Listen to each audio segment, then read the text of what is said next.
पूर्ण प्राचीन भारत का महारिवीजन हम करने जा रहे हैं और एक ही वीडियो में, एक ही क्लास में आप सभी संपूर्ण प्राचीन भारत का महारिवीजन कर पाएंगे।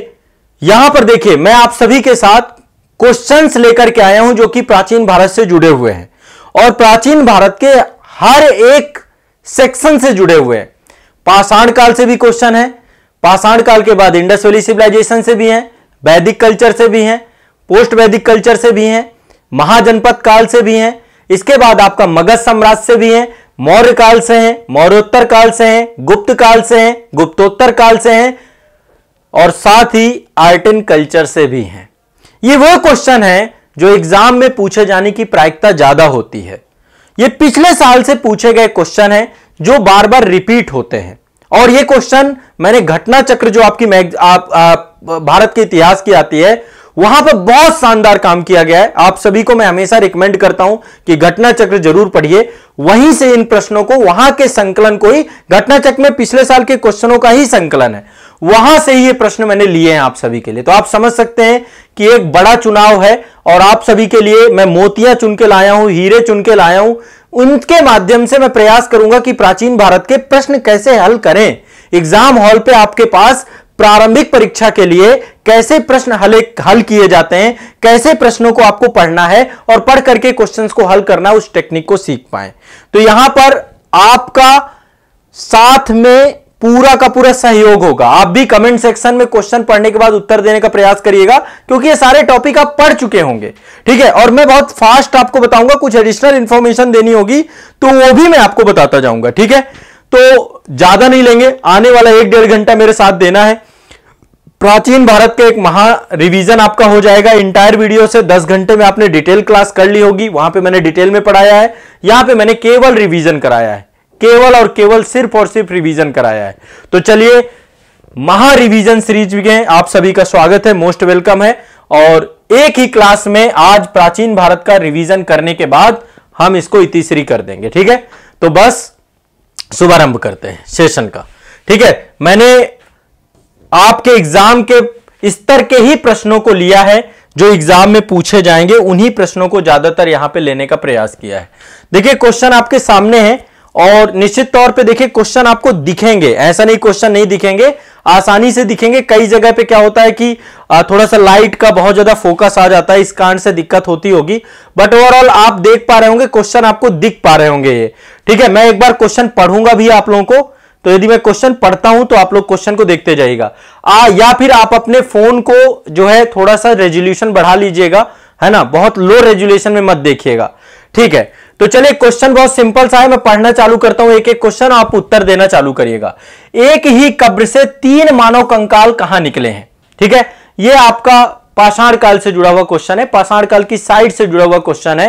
तो इसका सही आंसर जो आपका है बहुत सिंपल सा है, मैं बताता जाता हूं, बहुत ज्यादा खींचेंगे नहीं, लंबा नहीं, फिर बहुत ज्यादा हो जाएगा। देखिए, उत्तर प्रदेश में प्रतापगढ़ जिला है, प्रतापगढ़ जिला में कई सारी साइट है, एक तो सराय नहर राय है, महदहा है, दमदमा है।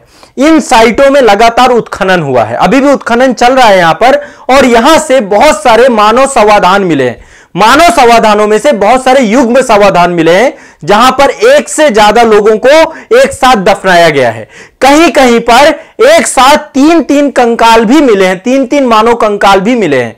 तो अलग अलग जो है यहां पर कंकाल मिले हैं। तो एक ही कब्र से 3 मानव कंकाल कहां से प्राप्त हुए हैं? बहुत सिंपल सा आंसर है, दमदमा से, ठीक है। बहुत सिंपल सा है, आप लोगों ने इसके बारे में पढ़ा भी होगा, नहीं पढ़ा होगा तो भी आपको यह आंसर अब आपको भूलेगा नहीं, दमदमा से, ठीक है। 3 साइटें मैंने आपको बताई, सराय नहर राय, महदहा, दमदमा, ठीक है। तो दमदमा में जो लगातार उत्खनन हुआ है वहां पर टोटल 41 समाधान मिले हैं, कितने? 41, और 41 में से एक समाधान ऐसा है जहां पर एक साथ 3 मानव कंकाल मिले हैं, ठीक है। यह ध्यान रखना है। यह देखो, एक क्वेश्चन बड़ा एवरग्रीन क्वेश्चन है और आयोग हमेशा पूछता है इस क्वेश्चन को, लगातार यह क्वेश्चन पूछा जाता है कि भारतीय उपमहाद्वीप में कृषि के प्राचीनतम साक्ष्य कहां से प्राप्त हुए हैं, एग्रीकल्चर के सबसे प्राचीनतम साक्ष्य कहां से प्राप्त हुए हैं। तो इसका देखो बहुत सिंपल सा आंसर बता रहा हूं। अभी तक मतलब कई जगह पे मेहरगढ़ आंसर आता था, कई जगह पे कोल्डीवा आंसर दिया जाता था, लेकिन अभी नवीनतम खोजों के हिसाब से भारतीय उपमहाद्वीप में एग्रीकल्चर के सबसे प्राचीनतम साक्ष्य कहां मिले हैं? लहुरा देव। कहां मिले हैं? लहुरा देव, ध्यान रखना है, लहुरा देव में मिले हैं। कहां मिले हैं? लहुरा देव में। कहां मिले हैं? लहुरा देव में। रट जाना है, कहां पर है ये? संत कबीर नगर जिला है आपका, है ना, मगहर यहीं पर है, बनारस के बगल में ये संत कबीर नगर जिला, संत कबीर नगर जिला यहां पर है आपका, ये संत कबीर नगर जिला है ना। और यहीं पर आपका लहुरा देव में लगभग यहां पर 5000 बीसी से लेकर 7000 बीसी के जो आपके जो है साक्ष्य प्राप्त हुए हैं। और यहां पे चावल मिला है। क्या मिला है? चावल। अब देखो यहां पर एक चीज ध्यान रखिएगा, पहले एक साइट थी कोलडीहवा, कोलडीहवा में भी चावल मिला था, लेकिन यहां पे जो साक्ष्य मिले वो लगभग 6000 बीसी के हैं, 6000 ईसा पूर्व के। तो देखा जाए तो यहां तो 9000 ईसा पूर्व की बात हो रही है, 9000 ईसा पूर्व से 7000 ईसा पूर्व के आसपास मिले हैं चावल के साक्ष्य, तो ये सबसे प्राचीनतम हो जाते हैं। ठीक है, इसके बाद मेहरगढ़ भी एक प्राचीनतम बस्ती थी आपकी बलूचिस्तान में, आपको पता है। यहां पर भी, यहां पर जो साक्ष्य मिले हैं कृषि के, यहां पर 7000 ईसा पूर्व है मेहरगढ़ में। और यहां पे गेहूं के साक्ष्य मिले, किसके? गेहूं मिला है यहां से। तो देखो लहुरा देव से चावल, कोलडीहवा से चावल, पर कोलडीहवा में आपके 6000 बीसी के चावल हैं और यहां पर आपके जो है 9000 से। तो ये एक क्वेश्चन आपका ये बनता है। ठीक है, क्वेश्चन मतलब मुझे ऐसा लगता है कि इस तरीके क्वेश्चन पूछा है कई बार, आयोग फिर आगे पूछता है, तो भी आपको ध्यान रखना है। इसके बाद देखो ये क्वेश्चन एवरग्रीन रहता है, भीमबेटका से क्वेश्चन पूछ लेता है कि भीमबेटका किस लिए प्रसिद्ध है। तो आपको पता है कि मध्य प्रदेश में रायसेन जिले में भीमबेटका है और प्रागैतिहासिक काल की साइट है। ये मानवीय आवास था, यहां पर मानव आवास करता था। यहां पे बहुत सारे शैल चित्रकला के उदाहरण मिले हैं। क्या मिले हैं? यहां पे शैल चित्र मिले हैं गुफाओं के। क्या मिले हैं? शैल चित्र।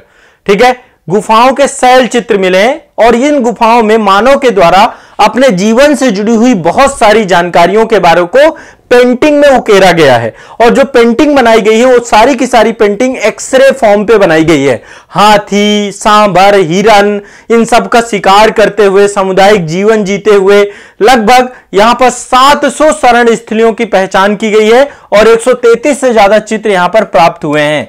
ठीक है, तो ये आपको ध्यान रखना है। भीमबेटका एमपी में है, रायसेन जिला में है और वहां पर जो है मानव का आवास स्थल पाए गए हैं और मानव के आवास स्थल में सारी चीजें प्राप्त हुई हैं। क्लियर है? स्पष्ट है? कोई दिक्कत नहीं है, सिंपल सा है। इससे क्वेश्चन पूछा जा सकता है, इसलिए आपको इसको भी दिमाग में बैठा के चलना है। चलिए अगला चलते हैं। कहता है निम्नलिखित में से किस स्थल से मानव कंकाल के साथ साथ कुत्ते को दफनाए जाने के भी समाधान प्राप्त हुए। मतलब मानव के साथ साथ कुत्ते को कहां पर दफनाया गया है, ये बहुत फेवरेट टॉपिक है, कई बार ये क्वेश्चन पूछा जा चुका है। तो ये आपका कश्मीर है, जम्मू कश्मीर में श्रीनगर के निकट उत्तर पश्चिम क्षेत्र में बुर्ज होम एक जगह है, नवपाषाण काल की साइट है। कौन सी है? बुर्ज होम, नवपाषाण काल, नवपाषाण काल की साइट है।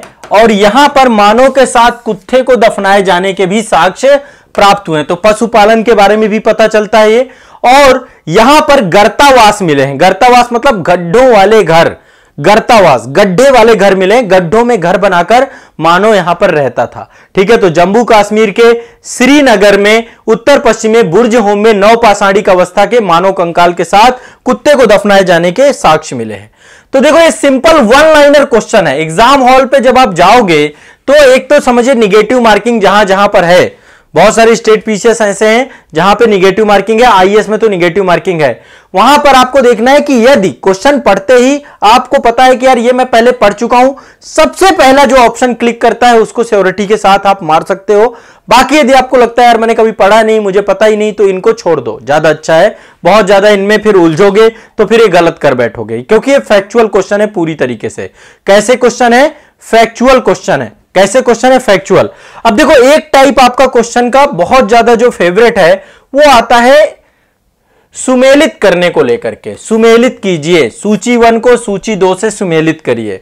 अब यहां पे दो चीजें होती हैं, कई बार क्या होता है कि 1-2 आपको पता है तो उससे क्या होता है तुक्का भी लग जाता है, लेकिन अब धीरे धीरे आयोग भी स्मार्ट हो रहा है, आयोग जो है तुक्का नहीं लगने देता है, इस तरीके से भी चीजें बनाता है। तो यहां पर देखिए ऑप्शन दिए रहते हैं, कूट दिए रहते हैं और इन कूटों में आपको इसको देखना होता है। तो यहां पर देखिए सिंपल सा है, यदि आपको पता है, जैसे आपको पता है जुता हुआ खेत कालीबंगा से मिला है, ठीक है, आप यदि मेरी क्लासेस किए हुए हैं तो सही में सारे क्वेश्चन आपके लिए कुछ है ही नहीं, सिंपली कर लोगे, सब बहुत आसान है। क्लास में मैंने 1000 बार पढ़ाया है, भारत दर्शन के एपिसोड ही देख लोगे, कालीबंगा से मैंने इंडस वैली सिविलाइजेशन पढ़ाया, कर ले जाओगे। ठीक है, अब इसके बाद सी का आपका 4 है। ठीक है, इसके बाद आपका मोहनजोदड़ो जो है, मोहनजोदड़ो से नर्तकी की मूर्ति मिली है, ये दो क्लियर हो गए। हड़प्पा से सवादान R37 है कब्रिस्तान जो मिला है, और लोथल से गोंदीवाड़ा मिला है। बस ये ध्यान रखना है, ए का 1 है, बी का 2 है, ठीक है, सी का 4 है, तो ये आपका ए का 1, सी ये आपका चौथा, इसका डी सही ऑप्शन।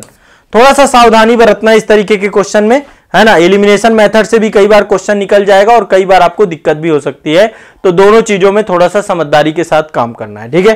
तो एक क्वेश्चन ये आपका पूछता है हड़प्पा और उसके स्थल, इन दोनों से क्वेश्चन आता है, तो हड़प्पा और स्थल को लेकर के आपने निश्चित तौर पे आज की क्लास में मैंने बताया है, जो इंटायर वीडियो है वहां पे चर्चा की है। इंटायर वीडियो आप सभी के लिए रामबाण है, बहुत डिटेल में इन डेप्थ में सारी चीजें पढ़ाई है मैंने।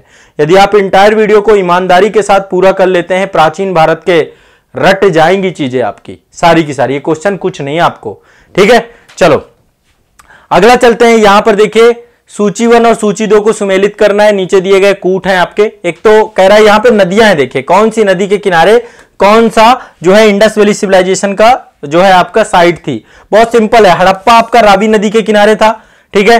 कालीबंगा आपकी घग्गर के है, लोथल आपकी भोगवा है, रोपड़ आपकी सतलज है। रोपड़ पंजाब में है, पंजाब गुजरात ये आपका राजस्थान की साइट है, और ये आपकी पाकिस्तान में है इस समय, ठीक है। तो ये नदियां बस सिंपल सा आपको पता है तो कर डालोगे, इसमें कौन सा बहुत बड़ा रॉकेट साइंस है, ठीक है। तो सिंपल सा ए का 3 है, ए का 3। अब यहां पे देखिए सिंपल से देख सकते हो ए का 3, लेकिन देखो ए का 3 में 2 हैं आपको, तो आपको पता होगा तो कर पाओगे कालीबंगा। फिर इसके बाद कह रहा है बी का 2 है, तो बी का 2 इसी में है, ए सही है इसका। तो एलिमिनेशन मेथड से भी आप इसको कर सकते हैं, 1-2 पता करके भी आपके क्वेश्चन निकल जाएंगे, ठीक है। ये है नेक्स्ट, 2 सूचियां दी गई हैं, सूची 1 और सूची 2 को सुमेलित करना है, और सूची में दिए गए तो यहां पे भी हड़प्पा पुरा स्थल आपके दिए गए हैं, और हड़प्पा पुरा स्थलों को आपको बताना है कि भारत के किस राज्य से जुड़े हुए हैं, ठीक है। ये देखिए हड़प्पा पुरा स्थल है और भारत के किस राज्य से जुड़े हुए हैं ये आपको बताना है। तो एक तो जगह बालू, शायद आपने सुनी ना हो, लेकिन ये हरियाणा में है आपकी, ठीक है, सिंपल सा है। मांडा सब जानते हैं, जम्मू कश्मीर में है, सबसे उत्तरी स्थल है आपका ये, ठीक है। और पाडरी आपका गुजरात में है, हुलास आपका उत्तर प्रदेश में है, हुलास आपका उत्तर प्रदेश में है। तो ये देखो कई बार कई पूरा स्थल टिपिकल भी पूछता है, और इसीलिए डिटेल में चीजों को पढ़ना जरूरी होता है। यूपी स्पेशल की क्लास में मैंने उत्तर प्रदेश के इंडस वैली सिविलाइजेशन के स्थल पढ़ाए थे, तो शायद आपके लिए आसान हो जाता। सभी लोग इत्मीनान से सुनते जाना है, बस देखते जाना है, सुनते जाना है, शायद ये क्वेश्चन आपको एग्जाम हॉल पे रिपीटेड मिल जाए। मैं वो क्वेश्चन ज्यादा लेकर के चल रहा हूं जो रिपीट होने की संभावना जिनकी ज्यादा है, ठीक है। तो ये आपको ध्यान रखना है, बहुत सिंपल सा है। बालू आपका हरियाणा में है, मांडा जम्मू कश्मीर में। देखो यहां पे एक चीज पढ़ लेते हैं, सिंपल सा 2 मिनट लगेगा। देखो इंडस वैली सिविलाइजेशन जो आपकी है, सिंधु घाटी सभ्यता है, इसका सबसे उत्तरी स्थल, सबसे दक्षिणी स्थल, सबसे पश्चिमी और सबसे पूर्वी, ये यहीं पे पढ़ा दे रहा हूं। ये है आपका आलमगीरपुर, यूपी में पड़ता है आलमगीरपुर, ठीक है। मेरठ बागपत वाला क्षेत्र आपका है, ये आपका यूपी में है। दूसरा सबसे उत्तर स्थल मांडा, सब लोगों को पता होगा, ये आपका JNDK में है, ठीक है। ये आपका है सुत कांगेडोर, ये आपका बलूचिस्तान में पड़ता है, सबसे पश्चिमी स्थल बलूचिस्तान। और सबसे दक्षिणी आपका दैमाबाद है, ये महाराष्ट्र में पड़ता है, दैमाबाद महाराष्ट्र, ठीक है। तो ये स्थलों को लेकर के भी क्वेश्चन आपको पता होने चाहिए, ठीक है। तो सिंपल सा है, मैच द फॉलोइंग है, मैच करा दो, मैच कराने से क्या दिक्कत है, ठीक है। तो एक बार इसको देख लेना, ठीक है। ये पहले का आपका 3 सही है, तो देखो पहले के 3 में A और 3 2 होंगे, ये तो दोनों गलत ही हो गए। इसके बाद है मांडा, मतलब B का 2 है, अब B का 2 देख लो, B का 2 देखो, इसमें भी है, इसमें भी है। अब अगला भी पता होना चाहिए आपको, हुलास आपका यानी D का 1 है, तो D का 1 देख लो, D का 1 इसमें है, इसका D सही है आपका आंसर, सिंपल सा है, ठीक है। चलिए अब यहां पे क्या है, बहुत सारे ये कथन कारण वाले भी क्वेश्चन पूछने लगा है। अब आयोग थोड़ा सा, UPSC तो खूब पूछता है, वो तो कथन कारण और स्टेटमेंट टाइप क्वेश्चन पूछता है, PSC वगैरह भी अब इस तरीके के क्वेश्चन में काम करते हैं। तो इसमें देखो एक कथन दिया होता है और एक आपका कारण दिया रहता है। सबसे पहला काम जो आपको करना है, सबसे पहला काम करना है कि आपको देखना है कि कथन सही है कि नहीं सही है, फिर देखना है कारण सही है कि नहीं है, फिर तीसरा काम करना है कि क्या यह कारण इसकी व्याख्या कर रहा है कि नहीं कर रहा है। ये 3 चीजें देखनी है, ठीक है। और देखिए अभी क्या होता है, ये फिक्स है, सबको पता है ए में क्या होगा, ए आर दोनों सही है, आर सही स्पष्टीकरण है। अभी चेंज किया था पैटर्न, अभी यूपीएससी का जो पिछला एग्जाम हुआ था उसमें पैटर्न ही चेंज कर दिया था, तो एक बार आंसर को भी सही से पढ़ना है। अब यहां पे देख लेते हैं कि भाई ये क्या बोल रहा है, और बहुत सिंपल सा है, एक बार आराम से पढ़ेंगे और फिर पता करेंगे। पढ़ेंगे, मोहनजोदड़ो तथा हड़प्पा शहर अब विलुप्त हो गए हैं, सही बात है कि नहीं है बताओ, विलुप्त हो गए तो कथन सही है ये आपका। अब यदि ये सही है तो अब कारण भी देख लेते हैं, खुदाई के दौरान प्रकट हुए थे, ठीक है, खुदाई की गई और सही बात है, राखलदास बनर्जी, दयाराम साहनी ने हड़प्पा और राखलदास बनर्जी ने मोहनजोदड़ो को लेकर के क्या किया है, दोनों की खुदाई की है। तो अब सिंपल से क्या है, बहुत सिंपल है, इसमें बहुत ज्यादा सोचने की जरूरत नहीं है, बताइए बहुत ज्यादा सोचना है। खुदाई हुई, खुदाई के दौरान ये आपके प्रकट हो गए, तो ये आपका क्या है, विलुप्त हुए और खुदाई के दौरान प्रकट हो गए।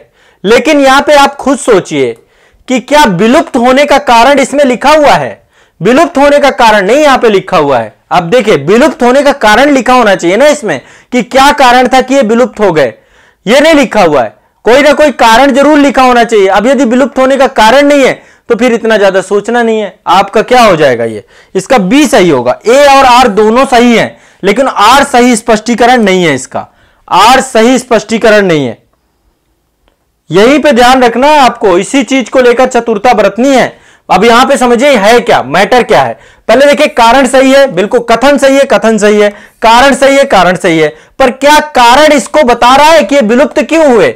यहां पे आपको एक कीवर्ड ढूंढना पड़ेगा कि विलुप्ति का कारण ये लिखा हुआ है क्या, कि विलुप्त हो गए मोहनजोदड़ो और ये इस कारण से। यहां तो कारण लिखा ही नहीं, यहां तो कारण में कुछ और लिखा हुआ है, कारण में लिखा हुआ खुदाई हुई और ये प्रकट हो गए, तो ये आपका स्पष्ट नहीं, इसलिए इसका बी सही होगा, सही आंसर इसका बी है, ठीक है। चलो आगे चलते हैं नेक्स्ट। यहां पर अब ये देखिए इंडस वैली सिविलाइजेशन से भी 2-3 क्वेश्चन मैंने लिए हैं। अब आपके वैदिक में हम प्रवेश कर गए हैं, ठीक है। वैदिक में देखिए यहां पर दिए गए एक सूची दी गई है, और सूची के साथ साथ यहां पर बताया गया है कि कौन सा वेद किस चीज से जुड़ा हुआ है, किस वेद में क्या क्या चीजें दी गई हैं, ठीक है। तो सबसे पहले चलते हैं ऋग्वेद।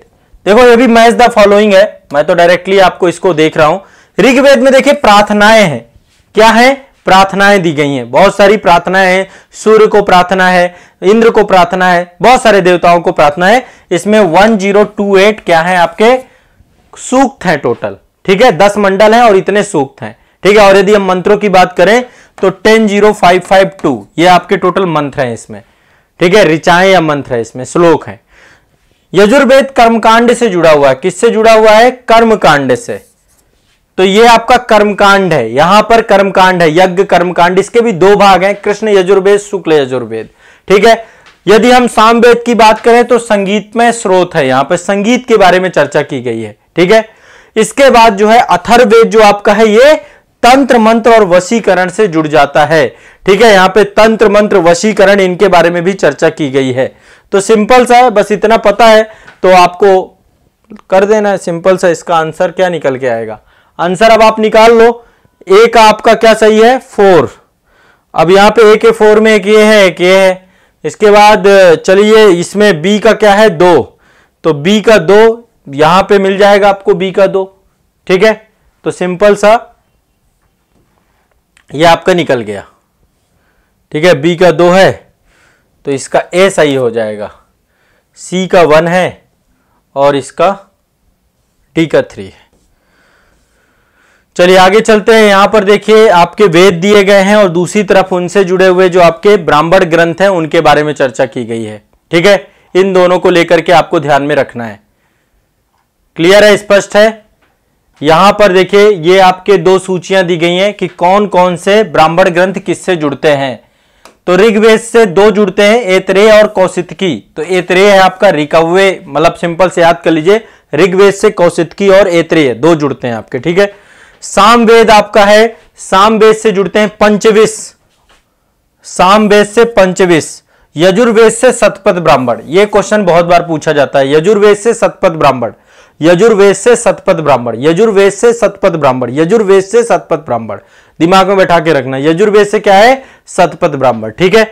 और इसके बाद अथर्ववेद है, अथर्ववेद से गोपद, ये आपके जुड़ते हैं। अब सिंपल सा आपको इसको देख लेना है, और इस हिसाब से इसका ए का जो है आपका 3 सही है, तो ए का 3 आपका सी में है, सी सही होगा इसका।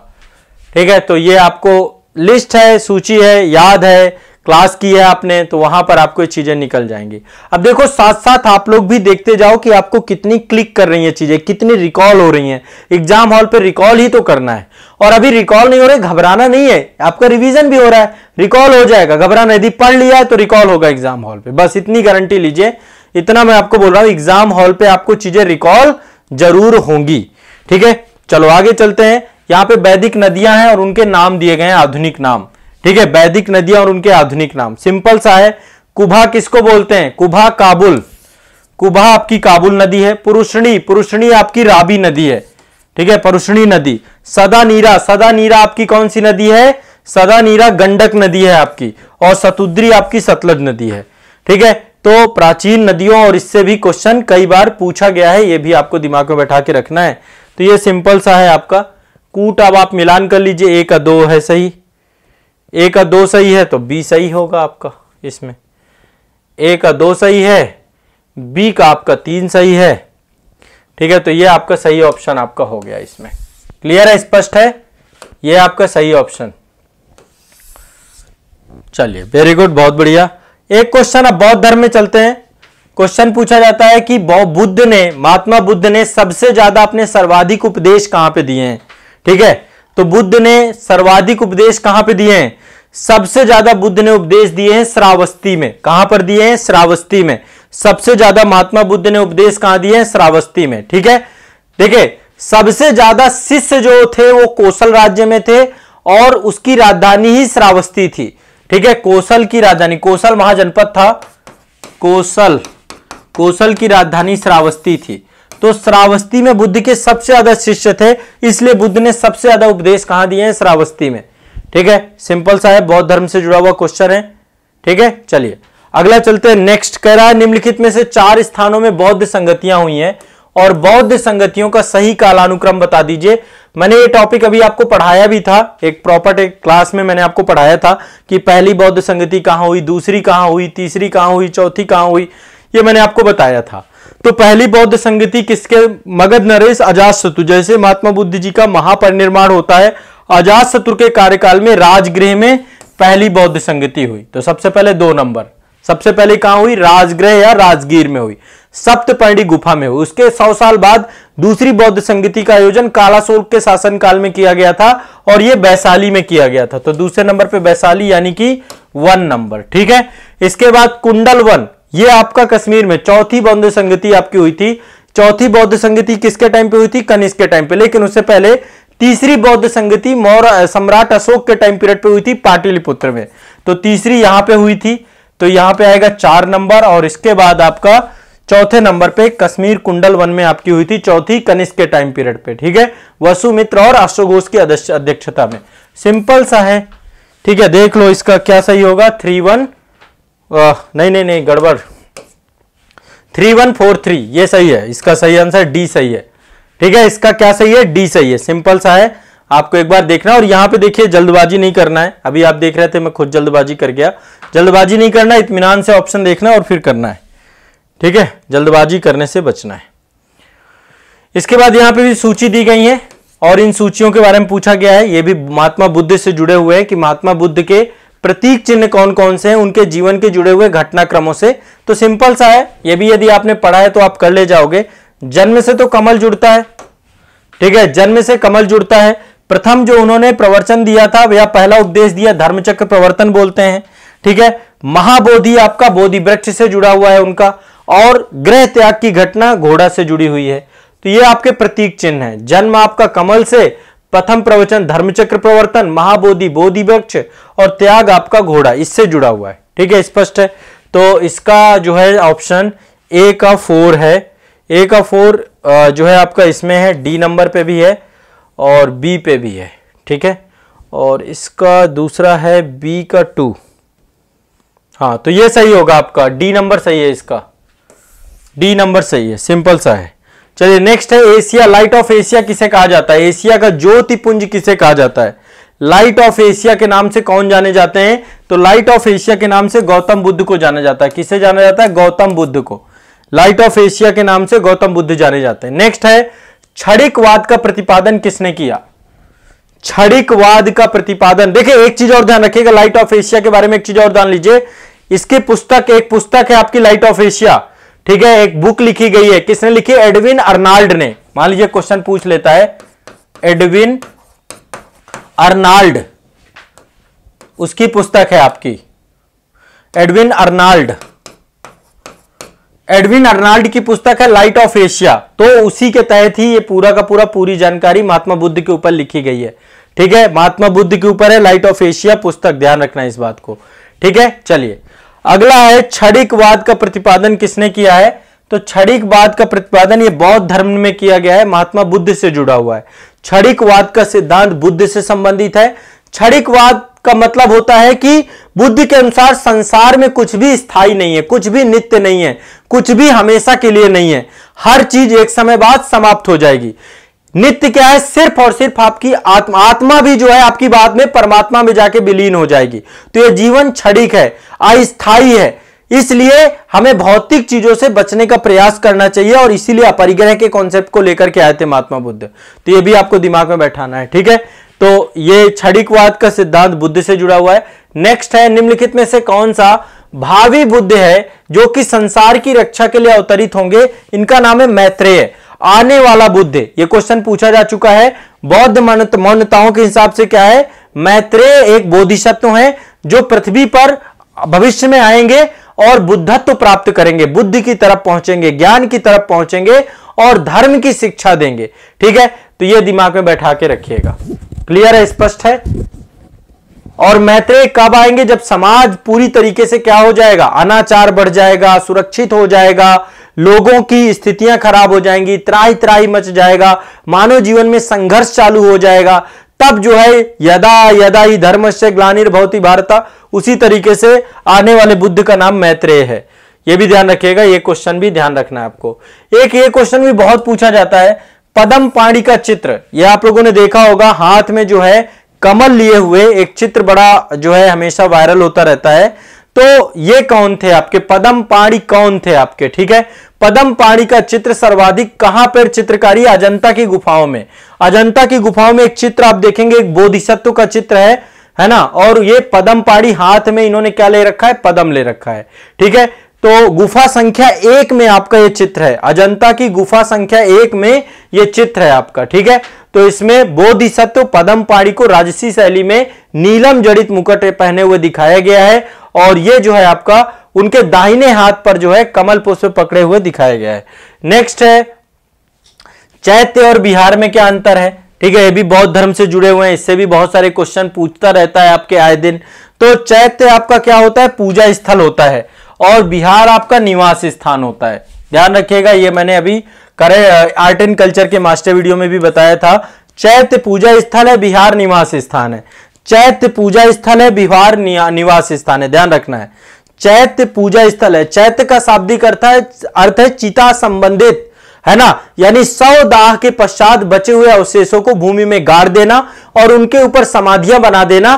तो चैत्य और स्तूप के तौर पे इन्हें जाना जाता है, ठीक है। और यहां पर महापुरुषों के अवशेष सुरक्षित रहते हैं। चैत्य उपासना के केंद्र है, ये आपको दिमाग में बैठा के रखना है, ठीक है। चलिए अगला चलते हैं। यहां पे देखिए 2 सूची दी गई हैं और एक में तीर्थंकर दिए गए हैं और दूसरे उनसे जुड़े हुए चिन्ह दिए गए हैं। तीर्थंकर और उनसे जुड़े हुए चिन्ह दिए गए हैं बहुत सारे। तो ये आपको जो है इससे भी प्रश्न पूछता है। देखिए महावीर स्वामी जो है 24वें तीर्थंकर के तौर पे थे और महावीर स्वामी का जो प्रतीक है वो सिंह है आपका, ठीक है। एक तो ये आपको ध्यान रहना चाहिए। दूसरा पार्श्वनाथ है, पार्श्वनाथ का सर्प है। ये 2 याद कर लीजिए, 23वें तीर्थंकर है और ये 24वें तीर्थंकर है, ठीक है। ये 2 आपको याद हो जाएंगे। तो अब एक बार इनसे हम देखते हैं। 1 का 3 सही है, ठीक है। 1 का 3 यहां पर ही है, देखिए ये वाला पूरा 1 का 3 है इसमें। तो अब सिंपल सा है, बी का 1 होगा। बी का 1 आदिनाथ का वृषभ है और शांतिनाथ जो है इनका हिरण है, ठीक है। तो पार्श्वनाथ का सर्प है, महावीर जी का सिंह है, आदिनाथ जी का वृषभ है और शांतिनाथ जी का हिरण है, ठीक है, ये आपको ध्यान रखना है, इससे भी क्वेश्चन पूछता है। नेक्स्ट कह रहा है निम्नलिखित तीर्थंकरों पर विचार कीजिए और उनके क्रमानुसार भी, ये मतलब अपने आप में थोड़ा कठिन क्वेश्चन है, छोड़ देने वाला क्वेश्चन है, छोड़ देने चाहिए ऐसे क्वेश्चन। 24 के 24 तीर्थंकर भाई किसको याद रहते हैं बताओ, किसको याद रहते हैं? एक दो याद रहेंगे आपको, ऋषभ देव पता होते हैं पहले तीर्थंकर हैं, ऋषभ देव के बाद अजित नाथ आए, फिर संभव नाथ आए, फिर अभिनंदन आए, फिर सुमित नाथ आए, पदम प्रभु आए, सुपार्श्वनाथ आए, चंद्रदेव आए, कोई मतलब पूरे याद नहीं रखता है। लास्ट में 24वें आपके महावीर स्वामी थे, पार्श्वनाथ थे, 22वें आपके अरिष्ट नेमी थे, अरिष्ट नेमी या नेमीनाथ के तौर पे जानते हैं। तो यदि आपको पता है कि भाई क्रम क्या है तो आप करेंगे, अन्यथा की स्थिति में ऐसे क्वेश्चनों को छोड़ देंगे, कोई जरूरत नहीं है इनको लेकर के देखने की, ठीक है। तो इनमें से अब जितने भी हैं सब मध्य के हैं, बीच के हैं, कहां पता होता है कि कौन पहले आए कौन बाद में आया, ठीक है। तो कुछ क्वेश्चन आएंगे ऐसे जिसमें से आपको बहुत ज्यादा मेहनत करनी पड़ेगी, ऐसी में मेहनत करने की जरूरत नहीं है, शुरुआत के और उनको आ रहा है तो करिए, नहीं तो कोई जरूरत नहीं है, ठीक है, ध्यान रखिएगा। नेक्स्ट करा जैन धर्म में पूर्ण ज्ञान के लिए क्या शब्द का प्रयोग किया गया है? तो इसके लिए कैवल्य शब्द प्रयोग किया गया है, कैवल्य का, ठीक है। जिसको भी पूर्ण ज्ञान प्राप्त हो जाता है उसको कैवल्य की प्राप्ति के तौर पे हम मानते हैं। क्या मानते हैं? कैवल्य की प्राप्ति। तो महावीर स्वामी जी ने 12 वर्ष तक कठोर तपस्या की थी, साधना की थी। जंबिक ग्राम ऋजुपालिका नदी के तट पर उनको एक साल के वृक्ष के नीचे कैवल्य की प्राप्ति हुई थी, ज्ञान की प्राप्ति 42 साल की अवस्था में, ठीक है। 12 साल तक जो है इन्होंने जो है ज्ञान की प्राप्ति के लिए लगातार जो है इन्होंने तपस्या की थी, ठीक है, ध्यान रखना है। तो कैवल्य का मतलब होता है पूर्ण ज्ञान। नेक्स्ट है त्रिरत्न। त्रिरत्न देखो दोनों में है, जैन धर्म में भी है और बौद्ध धर्म में भी है। ऐसा नहीं त्रिरत्न केवल जैन धर्म में है, बौद्ध धर्म में नहीं है। देखो देखा जाए तो ओवरऑल त्रिरत्न के बारे में जानकारी हमें 3 साधन अवश्य व्यक्ति को करना चाहिए: सम्यक दर्शन, सम्यक ज्ञान, सम्यक चरित्र। सम्यक दर्शन, सम्यक मतलब सही, सही देखना, सम्यक दर्शन, सम्यक ज्ञान, सही ज्ञान और सही चारित्र। सम्यक ज्ञान और सम्यक चरित्र, ये तीरत्न है आपके, बात की गई इसकी जैन धर्म में। लेकिन बौद्ध धर्म में भी तीरत्न की बात की गई है। बौद्ध धर्म में बुद्धम शरणम गच्छामि, धम्मम शरणम गच्छामि, संघम शरणम गच्छामि। तो बुद्ध, धर्म और संघ इनको भी तीरत्न कहा गया है, ठीक है। तो बुद्ध और जैन दोनों में जो है आपका तीरत्न का कॉन्सेप्ट है। ये क्वेश्चन डिबेटफुल है, ये क्वेश्चन आपका गड़बड़ हो जाएगा एग्जाम में, इसको बाहर कर दिया जाएगा, ठीक है। नेक्स्ट है आपका अणुबद्ध सिद्धांत, ठीक है। अणुबद्ध सिद्धांत के बारे में कि अणुबद्ध सिद्धांत क्या होते हैं। देखिए जैन धर्म में पंच महाव्रत और अणुव्रत दोनों का कॉन्सेप्ट दिया गया है। पहले तो महाव्रत हैं आपके, महाव्रत हैं, महाव्रत। महाव्रत किसके लिए? जो जैन भिक्षु हैं आपके। कौन है? जैन भिक्षु, जैन भिक्षु उनके लिए है आपके। और अणुव्रत किसके लिए? जो गृहस्थ हैं, गृहस्थ, गृहस्थ के लिए अणुव्रत हैं। ये थोड़ा सा आसान है, ये आपके बहुत कठोर है। क्या महाव्रत हैं जिनको पालन करना पड़ेगा एक बौद्ध भिक्षु को? एक तो अहिंसा है, अहिंसा का पालन करना पड़ेगा, सत्य का पालन करना पड़ेगा, आस्तेय का पालन करना पड़ेगा। सत्य, अहिंसा, आस्तेय, ब्रह्मचर्य और अपरिग्रह। अपरिग्रह, अपरिग्रह और ब्रह्मचर्य, इन सब का पालन करना पड़ेगा, ठीक है। अहिंसा, सत्य, आस्तेय, अपरिग्रह और ब्रह्मचर्य का पालन करना पड़ेगा। तो अणुबद्ध सिद्धांत का प्रतिपादन जो है वो किया गया है किस धर्म में? जैन धर्म में। किसमें किया गया है? जैन धर्म में, ठीक है। और जो अणुव्रत सिद्धांत है ये गृहस्थों के लिए है। इसमें आपका क्या है? अहिंसा अणुव्रत है, अहिंसा अणुव्रत, आस्तेय अणुव्रत, सत्य अणुव्रत, अपरिग्रह अणुव्रत और ये ब्रह्मचर्य अणुव्रत। तो ये अणुव्रत आपके जो लोग पारिवारिक जीवन जी रहे हैं, गृहस्थ जीवन जी रहे हैं, उनके लिए है, ठीक है। ये भी आपको दिमाग में बैठा के रखना है। चलिए अगला चलते हैं। नेक्स्ट है अनेकांतवाद। निम्नलिखित में से कौन से सिद्धांत जैन धर्म से संबंधित हैं? जैन धर्म से संबंधित 2 सिद्धांत है, अनेकांतवाद और स्यादवाद, ठीक है। अनेकांतवाद और स्यादवाद 1 और 4 ये दोनों जुड़े हुए हैं, ठीक है। और इसमें जो है अनेकांत और स्यादवाद के अंतर्गत जो है इस पूरे सिद्धांत की व्याख्या की गई है, पूरे धर्म की। ये मैंने आपको जैनिज्म का जो क्लास पढ़ाया है ऑनलाइन बैच में, वहां पर मैंने इसको डिटेल में डिस्कस किया था कि क्या इसको लेकर के जैन धर्म का कॉन्सेप्ट है। नहीं कह रहा जैन धर्म में प्रथम विभाजन के समय श्वेतांबर संप्रदाय का संस्थापक कौन था? तो जैन धर्म आपको पता है दिगंबर और श्वेतांबर दो में विभाजित है, इसके भी दो ब्रांचेस हैं। देखिए मौर्य काल के दौरान क्या हुआ, मगध में अकाल पड़ गया, भीषण अकाल पड़ा। जब मौर्य काल चल रहा था उसी समय बहुत अकाल पड़ गया। इससे मगध में रहने वाले, मगध मतलब पटना और बिहार वाला क्षेत्र, तो मगध में रहने वाले जितने जैन धर्म के भिक्षु थे वो भद्रबाहु के नेतृत्व में कहां चले गए, दक्षिण भारत में। किसके नेतृत्व में, भद्रबाहु के नेतृत्व में दक्षिण भारत चले गए, ठीक है, और दक्षिण भारत में जाकर के बस गए। लेकिन जब अकाल समाप्त हुआ तो ये वापस आए। जब वापस लौटे तो इनके ऊपर आरोप लगाया गया कि इन्होंने मांसाहार का सेवन किया होगा, जैन के संघ नियमों का इन्होंने क्या क्या अनुपालन नहीं किया, जिस कारण से भद्रबाहु और स्थूल भद्र, ये दो पर्सन थे, दो लीडर थे। एक तो थे आपके स्थूल भद्र, ठीक है, और दूसरे आपके भद्रबाहु।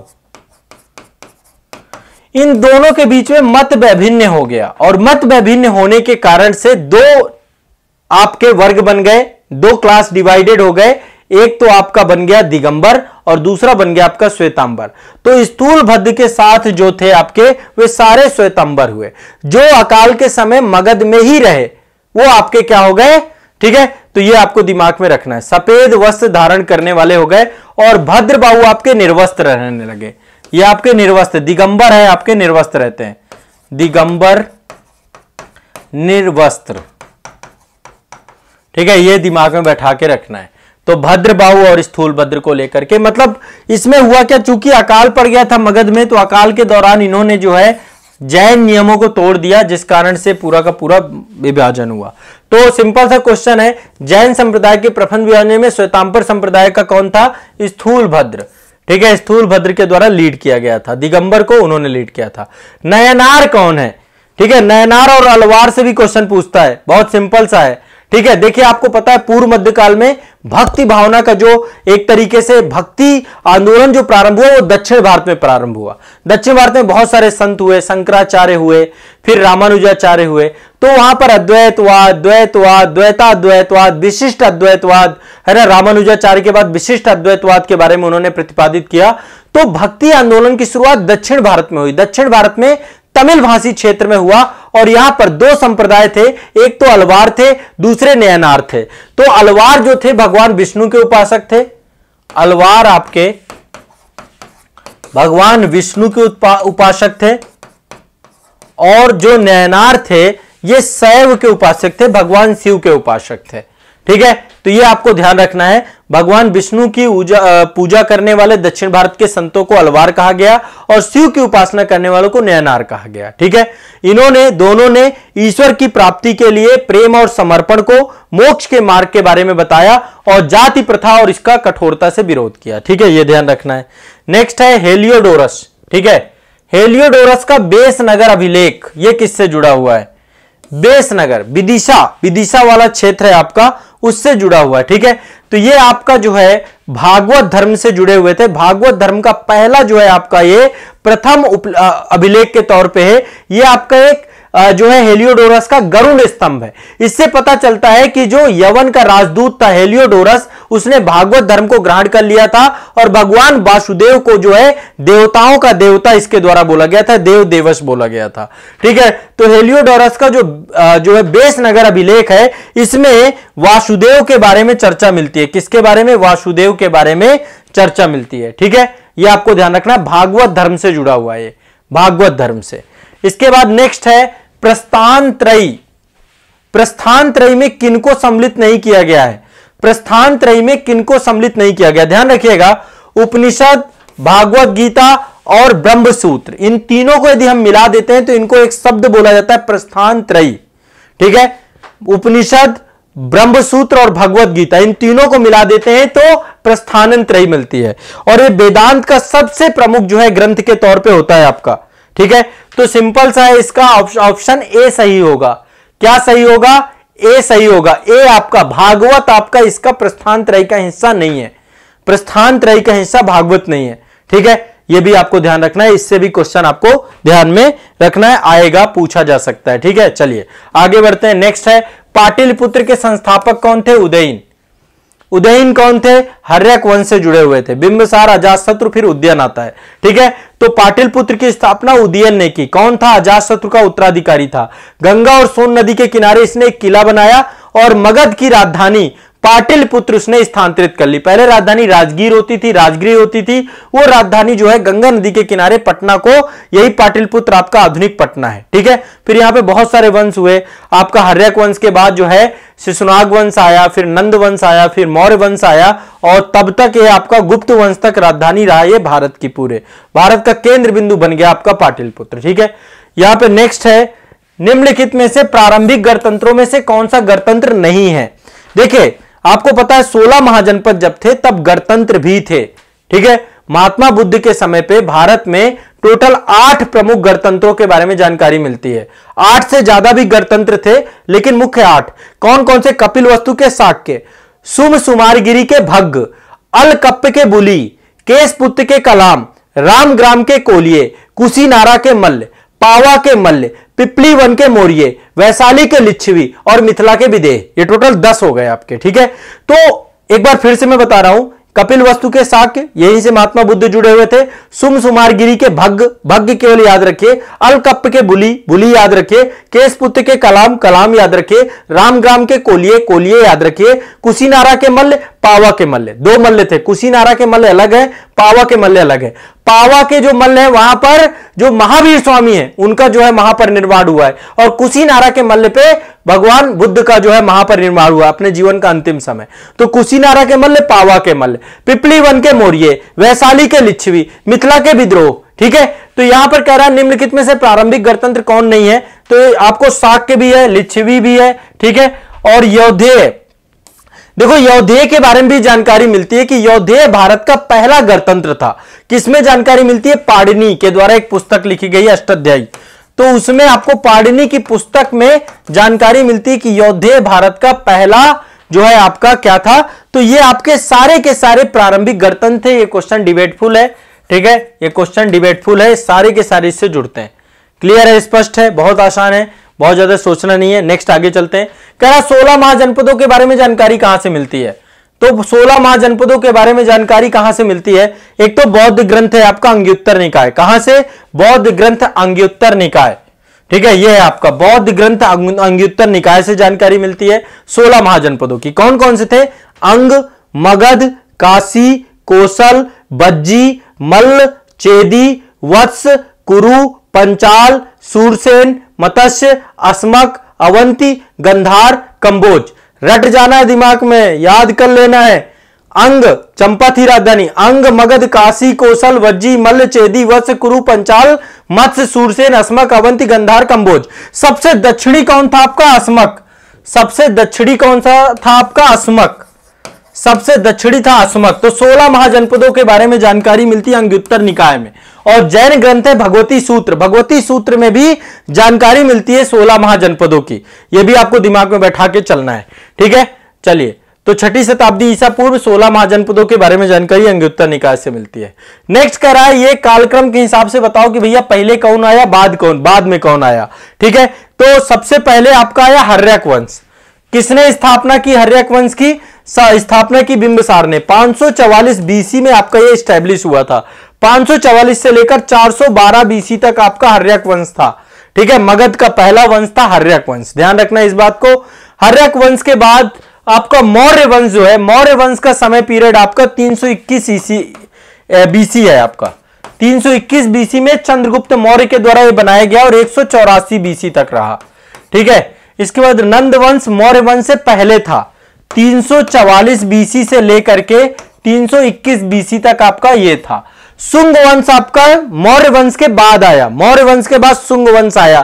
तो ये कब होगा? 184 से लेकर के, यहां पे देखिए 184 में समाप्त हो जाता है ना, तो ये आपका 184 बीसी से लेकर के कहां तक है आपका? 184 से लेकर 75 बीसी तक, 75 बीसी तक।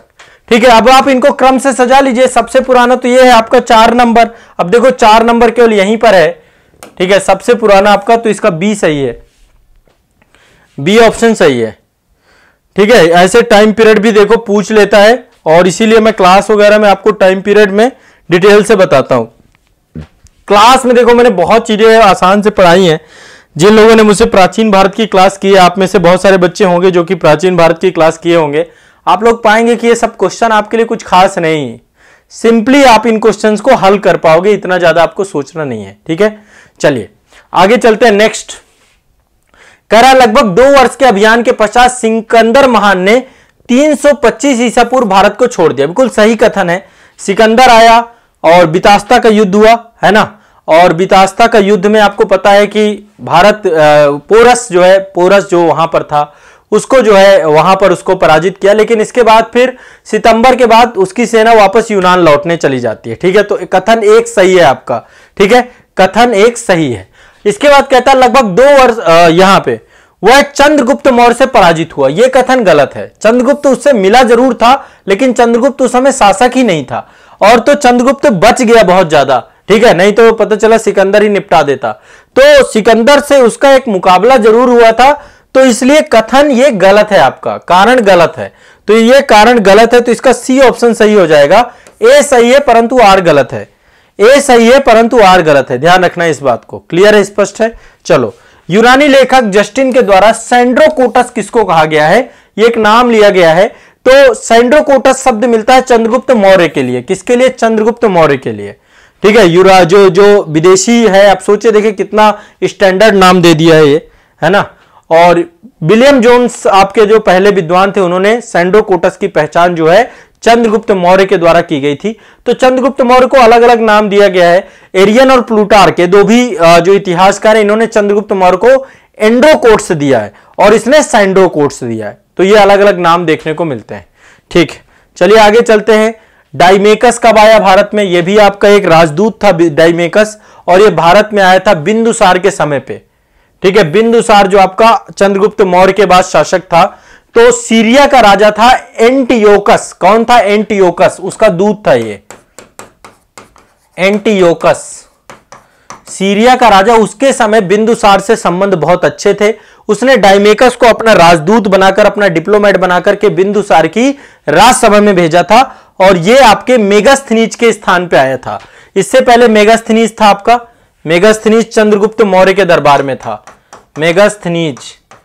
मेगास्थनीज आया था चंद्रगुप्त मौर्य। इसकी पुस्तक है इंडिका।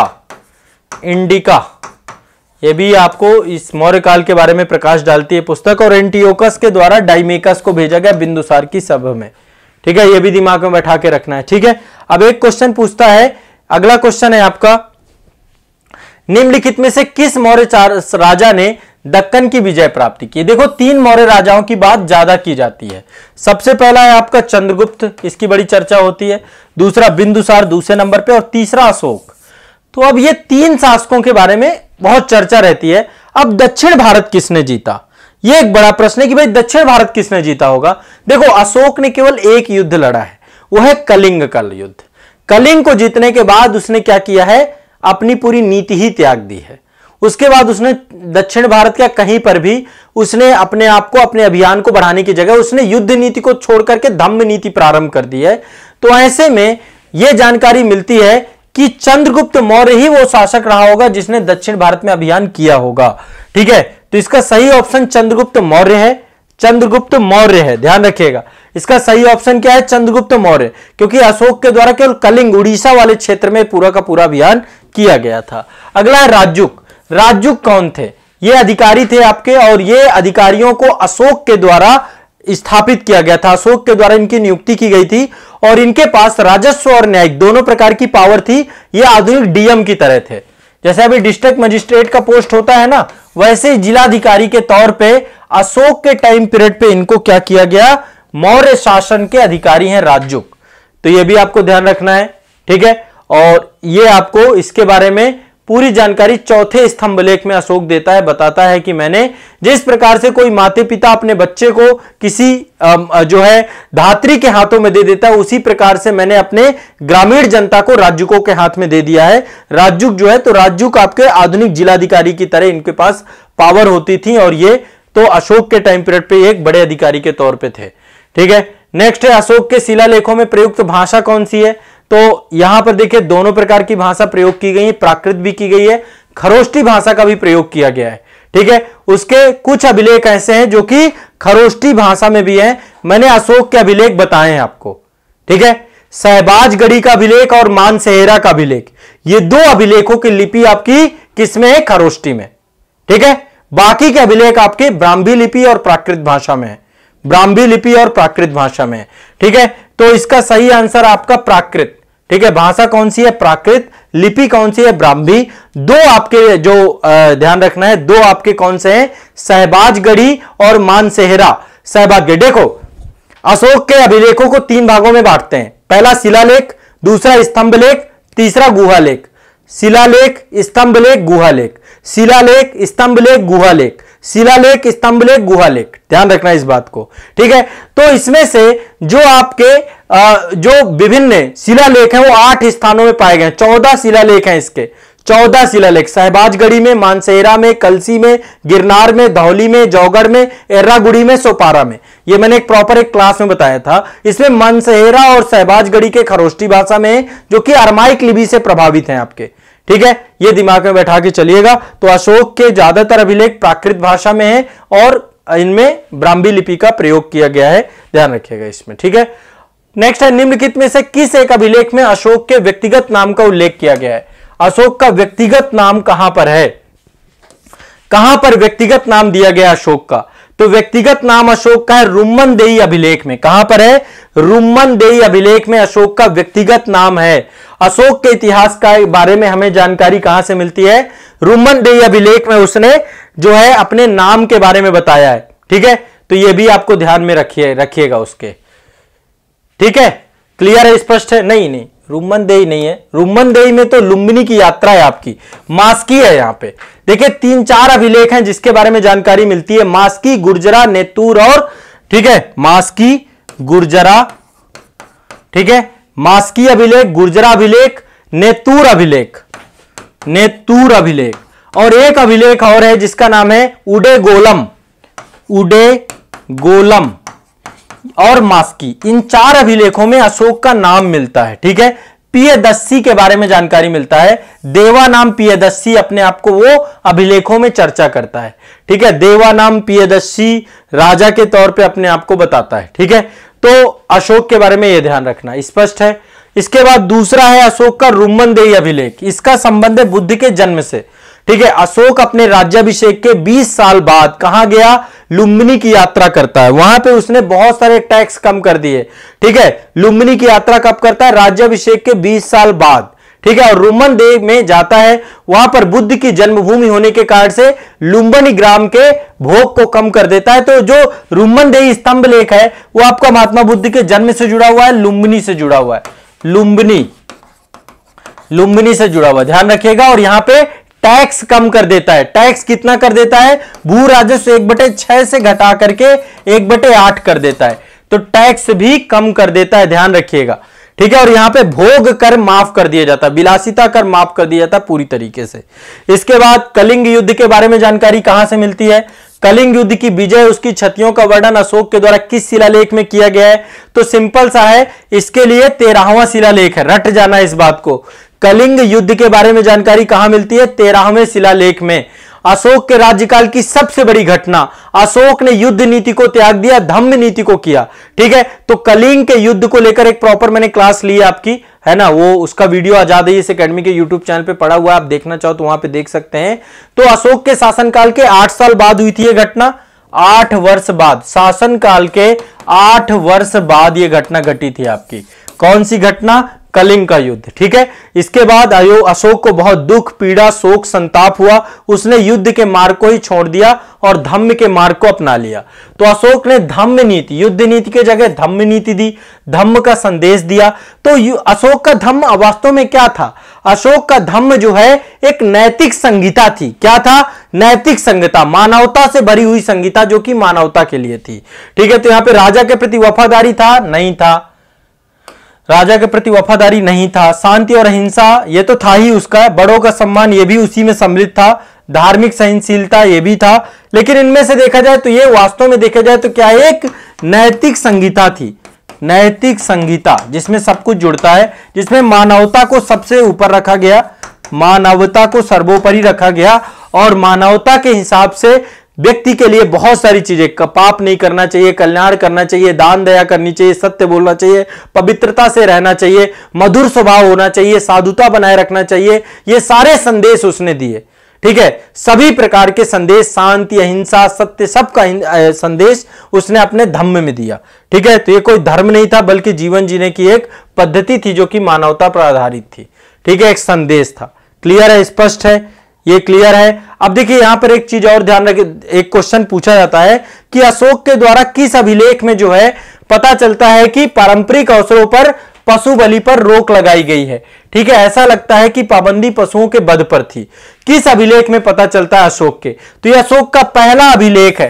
पहले ही शिलालेख में पशु बल पर निषेध की बात की गई है। ठीक है, बताया गया है कि कोई भी जीव होगा उसको किसी भी उत्सव में उसको खत्म नहीं किया जाएगा। ठीक है, तो यहां पर पहले जो है उत्सवों में जीव जंतुओं को मारा जाता था, उसको पूरी तरीके से पहले शिलालेख में पशु बलि की निंदा की गई। क्या की गई? पशु बलि की निंदा, ध्यान रखना है। नेक्स्ट है, निम्नलिखित में से प्राचीन अभिलेखों में से कौन सा एक खाद्यान्न को देश के संकट काल में उपयोग हेतु सुरक्षित रखने के बारे में प्राचीनतम शाही आदेश है? मतलब कि जब आपातकाल पड़े तो आपातकाल के दौरान पे क्या करना चाहिए? आपातकाल के दौरान पे हमें क्या करना चाहिए? खाद्यान्न को बफर स्टॉक के तौर पे रखना चाहिए। तो अकाल के समय के लिए आपको राहत कार्य के लिए खाद्यान्न रखना चाहिए। इसके बारे में जानकारी मिलती है शाहगौरा ताम्रपत्र से। शाहगौरा कहां पर है आपका? गोरखपुर जिले में है। तो गोरखपुर जिले के शाहगौरा ताम्रपत्र से हमें जानकारी मिलती है कि अशोक जो है उसने अपने एक अभिलेख में लिखवाया कि अकाल के समय पर राहत कार्यों में हमें क्या करना चाहिए कि खाद्यान्न को सुरक्षित रखना चाहिए ताकि हम आपदा राहत में बहुत तेजी से काम कर सकें। ठीक है, नेक्स्ट है, मौर्य काल को 7 वर्गों में विभाजित करने का विशेष उल्लेख किसके द्वारा किया गया? तो इसके बारे में जानकारी आपको मिलती है मेगस्थनीज की पुस्तिका है इंडिका। इंडिका में मौर्य काल में जो समाज था वो 7 वर्गों में विभाजित था। दार्शनिक, कृषक, पशुपालक, कारीगर, योद्धा, निरीक्षक और सभासद। फिर से एक बार बता रहा हूं, दार्शनिक, कृषक, पशुपालक, कारीगर, योद्धा, निरीक्षक और सभासद।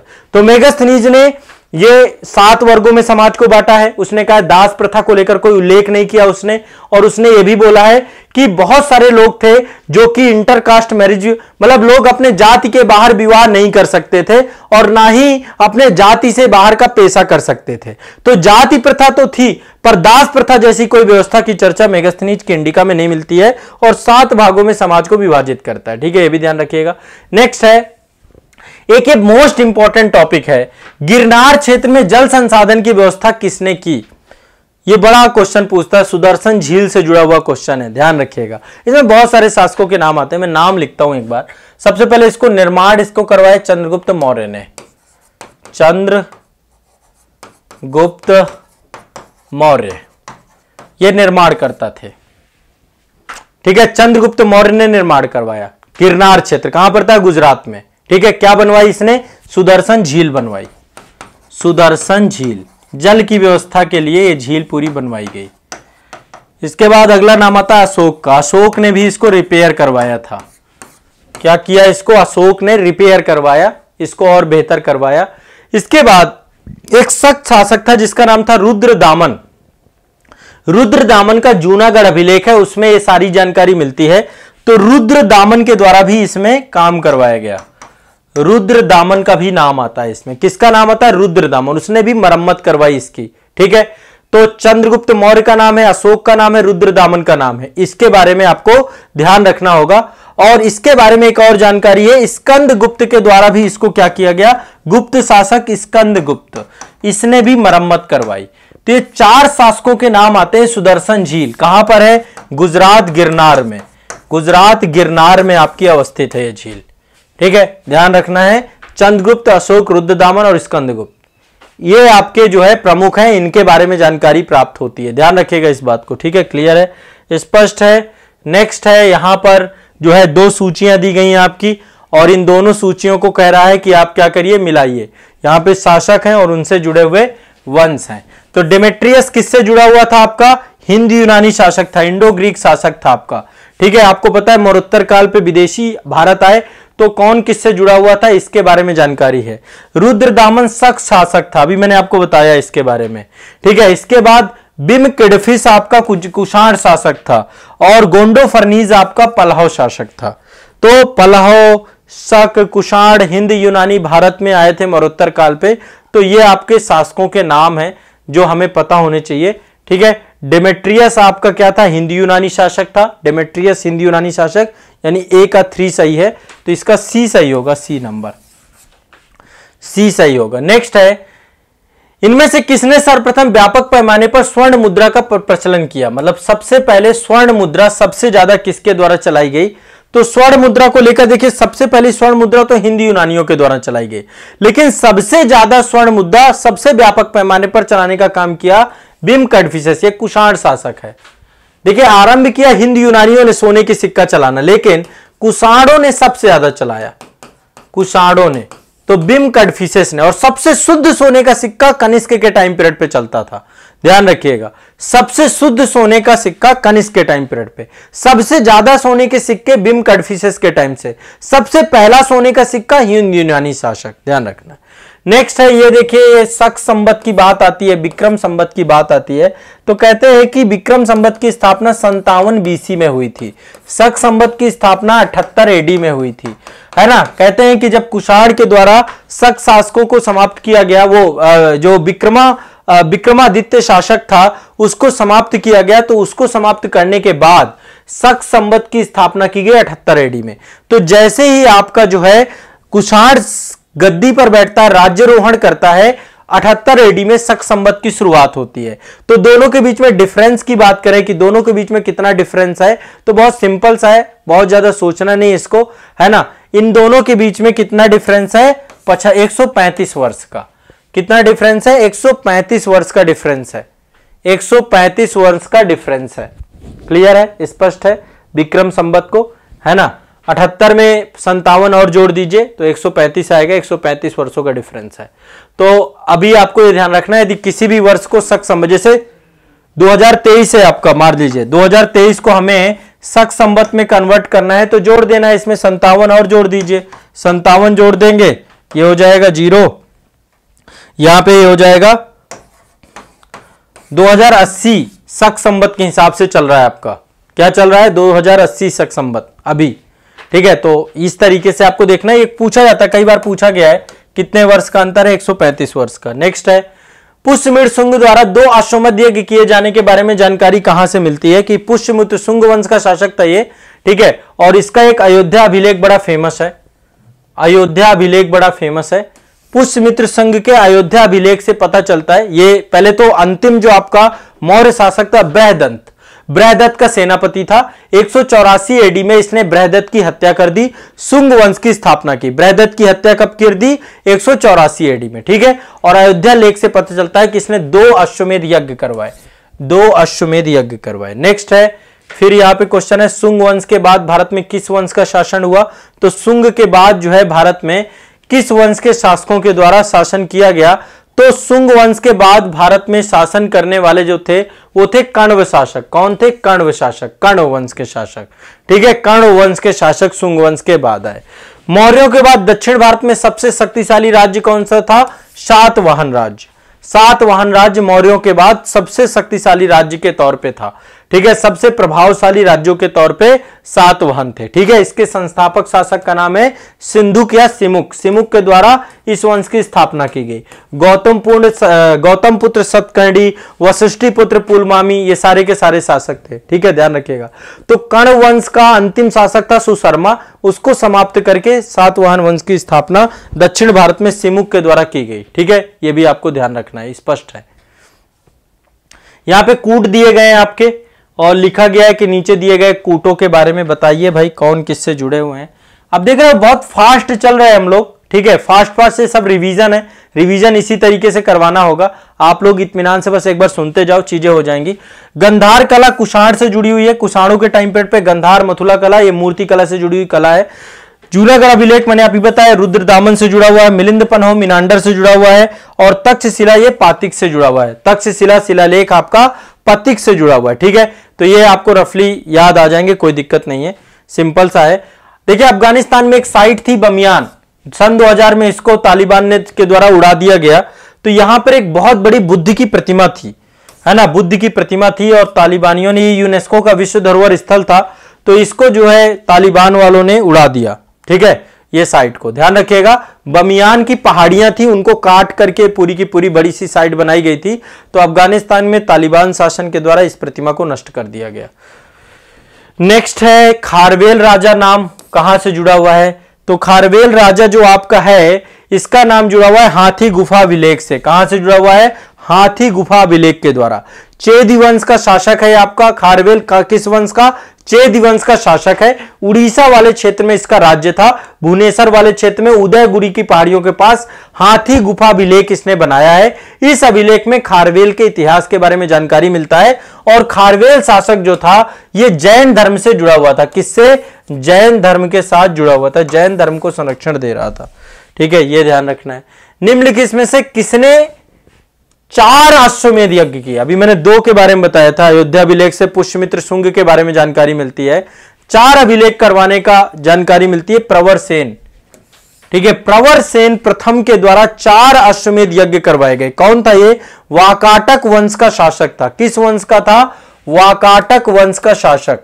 वाकाटक वंश का शासक था आपका। ठीक है, वाकाटक वंश का शासक था प्रवर सेन।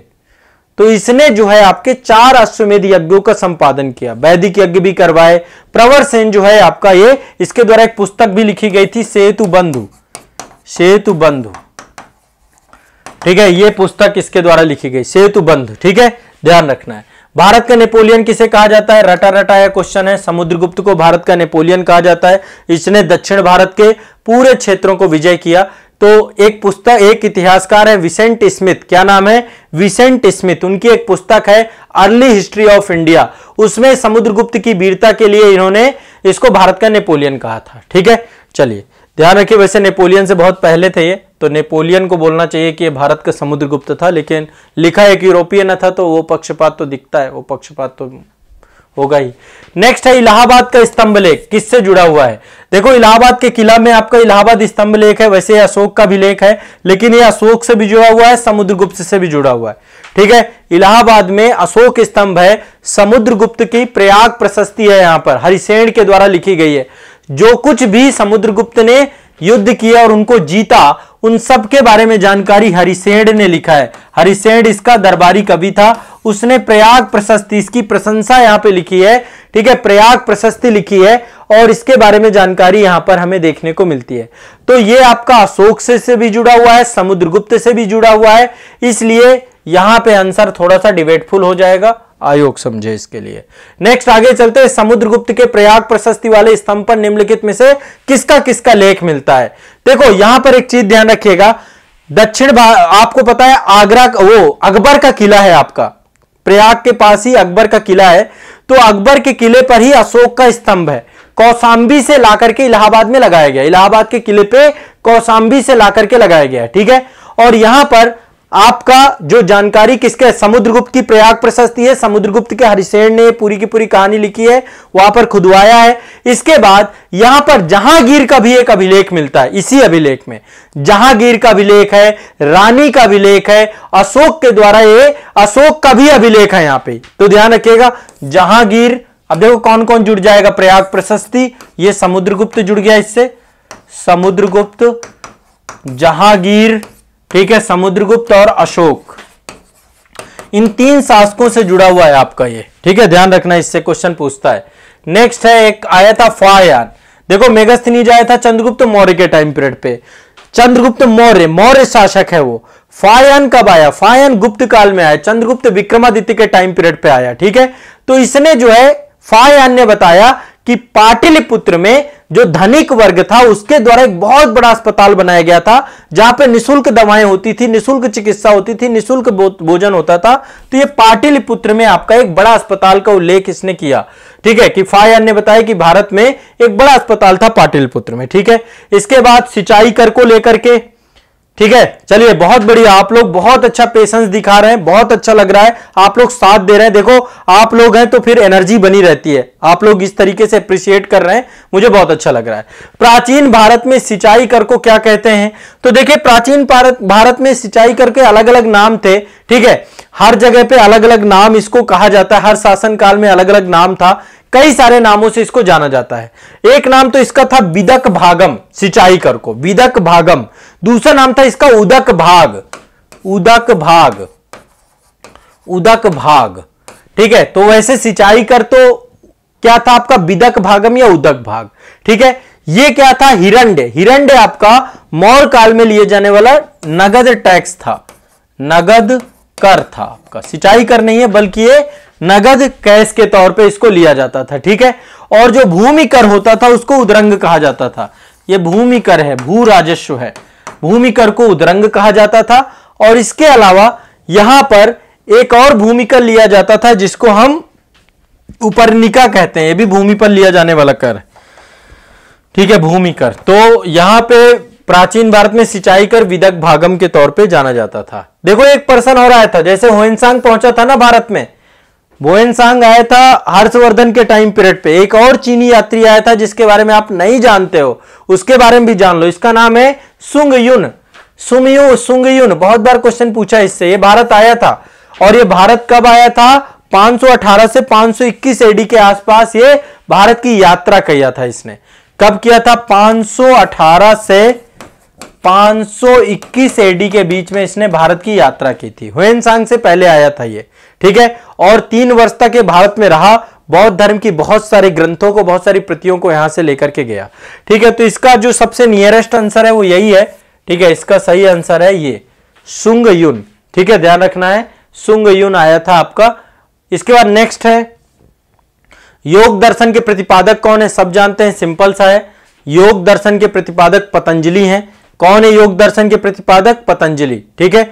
और इनके द्वारा जो है योग को लेकर के बहुत प्रमोट किया गया है। वर्तमान में देखिए स्वामी रामदेव के द्वारा भी पतंजलि को लेकर के ही काम किया गया है, तो पतंजलि दर्शन इन्होंने पूरा का पूरा बनाया है, ठीक है, यह ध्यान रखना है। नेक्स्ट है निम्नलिखित में से अष्टांग योग का कौन सा अंग नहीं है। देखिए अष्टांग योग हम लोग करते हैं, सभी लोग जो आप लोग योग करते हैं, तो पतंजलि के द्वारा ही जो योग आपका डेवलप किया गया है, जो योग के बारे में बताया गया है, इसमें से 8 चीजें हैं, यम, नियम, आसन, प्राणायाम, प्रत्याहार, धारणा, ध्यान, समाधि, टोटल 8 हैं आपकी। फिर से एक बार रिपीट कर रहा हूं, यम, नियम, आसन, प्राणायाम, प्रत्याहार, धारणा, ध्यान, समाधि। सबसे अंतिम अवस्था कौन सी है आपकी, समाधि है। तो योग सूत्र जो आपकी पुस्तक है पतंजलि के द्वारा लिखी गई है, योग सूत्र में जो है आपके योग के 8 भाग बताए गए हैं। अष्टांग योग इसी को कहते हैं, योग के 8 भाग बताए गए, योग के 8 भाग बताए गए। कारण निम्नलिखित में से अष्टांग योग का कौन सा अंश नहीं है, तो यहां पे देखिए अनुस्मृति, ये नहीं है आपका, अनुस्मृति नहीं है। क्या है, यम नियम आसन, इतना तो याद हो गया, यम नियम आसन इतना याद हो गया। प्राणायाम, प्रत्याहार, धारणा, ध्यान, समाधि, प्राणायाम, प्रत्याहार, ध्यान, ध्यान, समाधि, ठीक है, ये आपके 8 टोटल आपके हैं। अनुस्मृति अष्टांग योग का अंश नहीं है, ध्यान रखना है इस बात को। क्लियर है, स्पष्ट है सभी को। अब यहां पे एक क्वेश्चन आपका दर्शन से जुड़ा हुआ है, 2 सूचियां दी गई हैं और बोला गया है कि इनमें से सही कूट का चयन करना है, ठीक है। न्याय दर्शन, मीमांसा दर्शन, सांख्य दर्शन, वेदांत दर्शन। मैं यहां पे चलो दर्शन आपको याद कराता हूं, सभी लोग दर्शन एक बार लिखते हैं और याद करते जाते हैं। न्याय दर्शन आपका किससे जुड़ा हुआ है, दिमाग में बैठाना है, गौतम ऋषि से, न्याय से जुड़े हुए गौतम, न्याय से गौतम, हमेशा के लिए याद कर लेना है इसको, न्याय से जुड़े हुए गौतम। इसके बाद दूसरा क्या है, योग दर्शन, अभी योग के बारे में बताया, योग से जुड़े हुए पतंजलि, पतंजलि, ठीक है। इसके बाद है आपका सांख्य दर्शन, सांख्य दर्शन से कपिल जुड़े हुए हैं, सांख्य दर्शन से कपिल मुनि जुड़े हुए हैं आपके, तो 3 हो गए आपके। चौथा दर्शन है आपका वेदांत दर्शन, या इसी को उत्तर मीमांसा कहते हैं, वेदांत दर्शन, इसी को दूसरा नाम है उत्तर मीमांसा, उत्तर मीमांसा।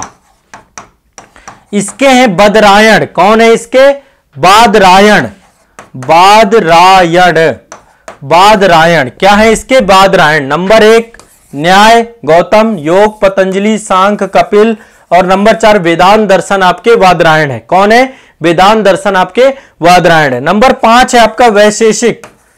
वैशेषिक वैशेषिक वैशेषिक दर्शन जो आपका है, इसके हैं कणाद। कणाद कौन है इसके? कणाद। कौन है इसके? कणाद। कणाद मुनि है। कौन है वैशेषिक के? कणाद मुनि। कौन है वैशेषिक के? कणाद मुनि। न्याय के गौतम है। ठीक है, अब इसके बाद छठवां है पूर्व मीमांसा। पूर्व मीमांसा, पूर्व मीमांसा दर्शन। पूर्व मीमांसा दर्शन के हैं आपके जैमिनीय। जैमिनीय। अब ये रट जाओ, 6 के 6 आपके पूरे रट जाने हैं आपके। 6 के 6 रट लो। न्याय दर्शन के गौतम है आपके। न्याय दर्शन गौतम, योग के पतंजलि, सांख्य के कपिल, वेदांत या उत्तर मीमांसा बदरायण, वैशेषिक दर्शन के करांट, पूर्व मीमांसा जैमिनीय। ठीक है, तो न्याय दर्शन तार्किक चिंतन पे जुड़ा हुआ है आपका। मीमांसा में वैदिक अनुष्ठानों की बात की गई है। सांख्य दर्शन जो आपका है, सांख्य दर्शन में वास्तविक ज्ञान की बात की गई है। वेदांत दर्शन में अध्यात्म की बात की गई, आत्मज्ञान की बात की गई है। ठीक है, तो ये आपको ध्यान रखना है। यहां पे अब सिंपल सा है, आपको क्लियर हो जाएगा। ठीक है, यहां पे देखो, अब सिंपल सा आप यहां से क्लियर कर लो। बहुत ज्यादा कह रहा है निम्नलिखित में से मोक्ष प्राप्त करने के इन्होंने तरीके क्या क्या बताए हैं। तो न्याय दर्शन में तार्किक चिंतन की बात की गई है। किसकी बात की गई? तार्किक चिंतन की। तार्किक चिंतन की बात की गई है। ठीक है, न्याय दर्शन में क्या बात की गई? तार्किक चिंतन। तो ए का 4 सही है। ए का 4, ये वाला बी सही होगा। ठीक है, बी सही होगा। मीमांसा दर्शन में क्या है? मीमांसा दर्शन में वैदिक अनुष्ठानों की बात की गई है, तो बी का 3 सही होगा। सांख्य दर्शन में किसकी बात की गई? वास्तविक ज्ञान की बात की गई है, तो वास्तविक ज्ञान कर्म के सिद्धांत से जुड़ा हुआ है आपका। और वेदांत दर्शन आत्मज्ञान की बात करता है। तो ये आपको ध्यान रखना है, और इससे जुड़े हुए ऋषि भी मैंने आपको बता दिए। एक क्वेश्चन ये भी पूछा जाता है, प्रच्छन्न बौद्ध किसे कहा जाता है? छिपा हुआ बौद्ध किसे कहा जाता है? ये मैंने अभी क्लास में पढ़ाया था मेडिवल हिस्ट्री में, भक्ति आंदोलन। तो भक्ति आंदोलन मैंने आपको बताया था कि शंकराचार्य जो अद्वैतवाद के प्रणेता थे, उनको जो है प्रच्छन्न बौद्ध कहा जाता है, छिपा हुआ बौद्ध कहा जाता है। तो प्रच्छन्न बौद्ध किसे कहते हैं? हम शंकराचार्य को। इससे भी प्रश्न पूछा जा सकता है। छिपा हुआ बौद्ध आपके शंकराचार्य। ठीक है, आने वाला भावी बुद्ध कौन है? मैत्रेय। ध्यान रखिएगा। ह्वेनसांग किसके शासनकाल में आया था? यह भी आपको मैंने अभी बताया था। सम्राट हर्ष के शासनकाल में ह्वेनसांग भारत में आया। इसकी एक पुस्तक है जिसका नाम है सी यू की। पुस्तक का नाम क्या है? सी यू की। इसने भारत में आने के बाद भारत के बारे में बहुत सारी जो है इसने बातें बताई। भारत के बारे में इसने यहां पे नालंदा विश्वविद्यालय में भी इसने अध्ययन प्राप्त किया काफी समय पर। ठीक है, तो महात्मा बुद्ध के बहुत सारे स्थानों पे गया। भारत में इसने बौद्ध धर्म की शिक्षा प्राप्त की, और इसने एक भारत के यात्रा वृत्तांत पे जो एक पुस्तक लिखी, उसका नाम है सी यू की। सी यू की, सी यू की। ठीक है, फायान ने जो पुस्तक लिखी थी उसका नाम था फो क्यों की। फायान की पुस्तक थी फो क्यों की। फायान चंद्रगुप्त के टाइम पे आया था। इसकी पुस्तक है आपकी हर्षवर्धन की सी यू की। ठीक है, इसकी ध्यान रखना, सी यू की। नेक्स्ट है, निम्नलिखित कथनों में से कौन सा 8वीं शताब्दी के संत शंकराचार्य के बारे में सही नहीं है? कह रहा है इनके बारे में कौन सी बात सही नहीं है। तो अब देखो, शंकराचार्य का जो दर्शन था आपका, उस दर्शन का नाम क्या था? अद्वैतवाद। ठीक है, शंकराचार्य ने अद्वैत के नाम से दर्शन दिया था। तो उन्होंने भारत के विभिन्न क्षेत्रों में 4 धाम स्थापित किए, यह कथन सही है। 4 मठ इन्होंने बनाए हैं। चारों मठों के बारे में एक बार नाम मैं आपको बता देता हूं। एक तो श्रृंगेरी मठ बनाया। श्रृंगेरी मठ कर्नाटक में है आपका, दक्षिण भारत में। ठीक है, श्रृंगेरी मठ कर्नाटक में है। द्वारका गुजरात में है। द्वारका पश्चिम, ये गुजरात में है, पश्चिम वाले क्षेत्र में। इसको कुछ इस तरीके से देख लेते हैं, ऐसे देख लेते हैं, नॉर्थ, वेस्ट, ईस्ट, साउथ। यहां पे तो श्रृंगेरी है आपका कर्नाटक में। वैसे ये चारों धाम के अंतर्गत नहीं आता है, बट एक पीठ बनाया था इन्होंने। ठीक है, यहां पे द्वारका है, द्वारका। यहां पे आपका पुरी है। ठीक है, जो जगन्नाथपुरी है उड़ीसा में, वही है आपका। और ऊपर जो आपका उत्तर में जोशी मठ बनाया इन्होंने, ज्योतिर्मठ या जोशी मठ, जोशी मठ या ज्योतिर्मठ, ये आपका उत्तराखंड में है। ठीक है, 4 जो है पीठ इन्होंने बनाए हैं, और ये 4 पीठ ही वर्तमान में हिंदू धर्म से जुड़े हुए कार्य यहां पे हैं। आज भी ज्योतिर्मठ में, जोशी मठ में आपके शंकराचार्य यहां पर आज भी है। ठीक है, तो ये ध्यान रखना है इसके बारे में। तो पहली बात 4 धाम स्थापित करने की बात की गई। बौद्ध धर्म और जैन धर्म के विस्तार पर रोक लगाई, बिल्कुल सही बात है, क्योंकि हिंदू धर्म को फिर से इन्होंने किया। प्रयाग का नाम तीर्थराज इन्होंने नहीं दिया, ठीक है। वेदांत दर्शन का प्रसार किया, बिल्कुल सही बात है, तो ये इसका सी गलत होगा, ध्यान रखना है। निम्नलिखित ये आपके दरबारी कवि हैं, और दरबारी कवियों में कौन कौन से शासकों के टाइम पीरियड पे कौन कौन से दरबारी कवि आपके पाए जाते थे, रहते थे, ध्यान रखिएगा, ठीक है। अब यहाँ पे अमीर खुसरो है। अमीर खुसरो तो आपको पता है मिडिवल हिस्ट्री में अलाउद्दीन खिलजी के टाइम पीरियड पे था, ठीक है, अलाउद्दीन खिलजी के टाइम पीरियड पे था। कालिदास चंद्रगुप्त द्वितीय के टाइम पीरियड था, गुप्त काल से जुड़े हुए थे। हरिसेन समुद्रगुप्त के दरबार से थे। वाणभद्र हर्षवर्धन के दरबार से थे। तो ये आपको पता होनी चाहिए, कालिदास गुप्त वंश में थे, हरिसेन आपके गुप्त वंश में, समुद्रगुप्त, बाणभद्र वर्धन वंश या फिर पुष्यभूति वंश, अमीर खुसरो अलाउद्दीन, ठीक है। तो सिंपल सा ए का 4, अब ए के 4 में 2 हैं आपके, तो ए के 4 में 2 हैं, तो दूसरा आपका क्या है, बी का 1, तो बी का 1, ये बी सही होगा इसका सही आंसर। नेक्स्ट है, कह रहा अजंता और एलोरा की गुफाएं कहां पे अवस्थित हैं, औरंगाबाद। कहां पे अवस्थित है, औरंगाबाद, महाराष्ट्र में, ठीक है। अजंता और एलोरा गुफाएं महाराष्ट्र में अवस्थित है, औरंगाबाद में। पहाड़ों को राष्ट्रकूट शासकों के द्वारा बनवाया गया है, पहाड़ों को खोद करके गुफाओं का निर्माण करवाया गया है, और इनका निर्माण करवाया है राष्ट्रकूट नरेश कृष्ण प्रथम ने, कृष्ण प्रथम ने, राष्ट्रकूट शासक कृष्ण प्रथम के द्वारा ये बनवाई गई हैं, ध्यान रखिएगा। और यहां पर एलोरा में एक कैलाश मंदिर बनवाया गया है, पहाड़ को काट करके मंदिर बनवाया गया है, उसको बनवाना चाहिए भारत का, विश्व का अजूबा बनाना चाहिए, पर अभी तक उसको दर्जा मिला नहीं है। बहुत ही शानदार और कृष्ण प्रथम के द्वारा बनाया गया है। अब यहां पे अगला है, कह रहा है कि नागर, द्रविड़ और बेशर ये क्या है आपकी, नागर, द्रविड़ और बेशर क्या है, मंदिर वास्तुकला की शैलियां हैं। देखिए गंधार, मथुरा और अमरावती मूर्तिकला की शैलियां हैं, नागर, बेशर और द्रविड़ आपकी मंदिर स्थापत्य की शैली है, मंदिर स्थापत्य कला से जुड़ी हुई है, ध्यान रखना है, ठीक है। नेक्स्ट है, 9वीं शताब्दी में चोल साम्राज्य की नींव किसने डाली, तो चोल साम्राज्य की नींव डाली है आपकी, अभी देखिए एक मूवी आई हुई है, बड़ा चर्चा में बनी हुई है, पुन्नी सेल्वम, है ना, आप देखेंगे पुण्य सेल्वम PS1 PS2 करके मूवी आई है, दूसरा पार्ट आया उसका पुण्य सेल्वम का, वो चोल साम्राज्य पे बनी हुई है। सुंदर चोल के शासनकाल के टाइम पीरियड को दिखाया गया है, और उसी का एक बेटा था आपका पुण्य सेल्वम, जिसका नाम बाद में राजराज प्रथम पड़ा, और राजराज प्रथम के बाद जो है पूरा का पूरा करिकाल भी एक बेटा था, और दूसरा आपका राजराज प्रथम था। तो राजराज प्रथम जो चोल साम्राज्य में सबसे प्रतापी शासक था, ठीक है, तो उसकी पूरी कहानी, उसी का नाम पुण्य सेल्वम, उसी को कहा जाता है। मान लो एक क्वेश्चन पूछ लेता है कि पुण्य सेल्वम किसका नाम था, राजराज प्रथम का, चोल शासक का, ठीक है। तो चोल साम्राज्य की स्थापना किसने की, तो चोल साम्राज्य की स्थापना विजयालय के द्वारा की गई। किसके द्वारा, विजयालय के द्वारा चोल साम्राज्य की स्थापना की गई। किसके द्वारा, विजयालय के द्वारा चोल साम्राज्य की स्थापना की गई। देखो शुरुआत में चोल जो थे पल्लवों के सामंत थे, पल्लव शासकों के, ठीक है। बाद में इन्होंने तंजौर पर अधिकार कर लिया। जब पांड्य शासक कमजोर हुए, वीर पांड्य को बाद में मार दिया जाता है, तो पांड्य शासक जब कमजोर हुए तो पांड्य शासकों की जगह पे तंजौर पे अधिकार कर लेते हैं कौन, चोल शासक, ठीक है। चोल साम्राज्य जो है तो विजयालय के द्वारा इसको बनाया गया। बाद में बहुत सारे शासक आए, सुंदर चोल आया, राजराज प्रथम, राजाधिराज, राजेंद्र चोल सबसे प्रतापी शासकों में से एक था आपका। तो ये आपके कुछ प्रमुख प्रश्न थे प्राचीन भारत के इतिहास से जुड़े हुए। इतने प्रश्नों को मैंने अभी संकलित आपके किया है, काफी सारे टॉपिक यहां पर मैंने आप सभी को रिवाइज कराने का प्रयास किया है। आप सभी सिंपल और आसान ये सारे टॉपिक आप सभी के यदि एग्जाम हॉल पे आएंगे, इनसे क्वेश्चन पूछे जाएंगे। ये वे टॉपिक थे जिन टॉपिक से बारंबारता ज्यादा होती है, तो प्राचीन भारत का इतिहास आप बेहतर तरीके से परफॉर्म कर पाएंगे।